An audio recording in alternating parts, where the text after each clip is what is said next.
మొట్టమొదట స్థానిక సంస్థల నుంచి శాసనమండలి సభ్యుడిగా నేను కావచ్చు, మా మిత్రుడు బట్టి గారు కావచ్చు, లేదా మా గిడుగు రుద్రరాజు గారు కావచ్చు, లేదా పెద్దలు సిపిఐ నారాయణ గారు, వాళ్ళు ఎవరు ముఖ్యమంత్రిగా ఉన్నా వాళ్ళతో కలిసి ఉన్నా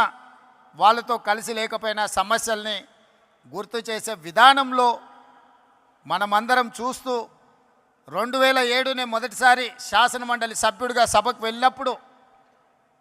ఐఏఎస్కు ఐపీఎస్కు ప్రిపేర్ అయ్యే వాళ్ళు కూడా రాత్రంతా చదివే వాళ్ళు నాకు తెలీదు, చదివితేనే ఐఏఎస్ అయ్యిండ్రో కాలేదో నాకు తెలీదు. కానీ శాసనమండలి సమావేశాలు వస్తున్నాయి అంటే సమస్యల్ని ప్రస్తావించాలని, సమస్యల లోతులను తడమాలని, వైఎస్ఆర్ దృష్టిని ఆకర్షించాలని, వైఎస్ఆర్ గారి ముందల బలమైన వాదనను వినిపించాలి అని రాత్రంతా చదువుకొని ఉదయం సరాసరి శాసనమండలికి వెళ్ళి వారి ముందు చాలా విషయాలను, ప్రభుత్వం తీసుకుంటున్న సంక్షేమ అభివృద్ధి కార్యక్రమాలను ప్రస్తావించి బలమైన వాదనను వినిపించేది. అదే కాదు 2009లో మళ్ళీ వైఎస్ఆర్ గారు రెండవసారి ముఖ్యమంత్రి అయినప్పుడు నేను మొదటిసారి శాసనసభ్యుడిగా ఎన్నికైన అదే విధానాన్ని కొనసాగిస్తూ మొట్టమొదటి బడ్జెట్ సమావేశాలలో వైఎస్ఆర్ గారు బడ్జెట్ను ప్రవేశపెట్టిన తర్వాత ప్రధాన ప్రతిపక్ష పార్టీ నుంచి దాదాపుగా 40 నిమిషాలు ఏకధాటిగా అంశాలను ప్రస్తావించినప్పుడు మధ్య మధ్యలో ముఖ్యమంత్రిగా పిల్లవాడని కాకుండా ప్రోత్సహించాలన్న ఆలోచనతోని నేను లేవనెత్తిన అంశాలకు డాక్టర్ వైఎస్ రాజశేఖర రెడ్డి గారు లేచి సమాధానం ఇచ్చేవాళ్ళు. పక్క నుండి నాకు తెలిసి శైలజనాథ్ గారు అనుకుంటా,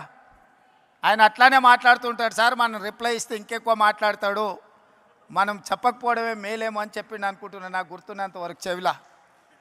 కానీ వైఎస్ఆర్ గారు ఏమన్నారంటే, కొత్తగా సభలోకి వచ్చిన సభ్యులు అవగాహనతో మాట్లాడుతున్నప్పుడు మనం సమాధానం ఇవ్వడం ద్వారా వాళ్ళని ప్రోత్సహించాలి, తద్వారా నాయకత్వం బలపడుతుంది అని చెప్పి వైఎస్ఆర్ గారు ఆనాడు మాట్లాడినరు. ఈరోజు తెలంగాణ రాష్ట్ర ముఖ్యమంత్రిగా సభానాయకుడిగా నేను అక్కడ కూర్చున్నప్పుడు మొట్టమొదట గుర్తు చేసుకున్నది వైఎస్ఆర్ గారు ఆ రోజు మాట్లాడిన విషయం.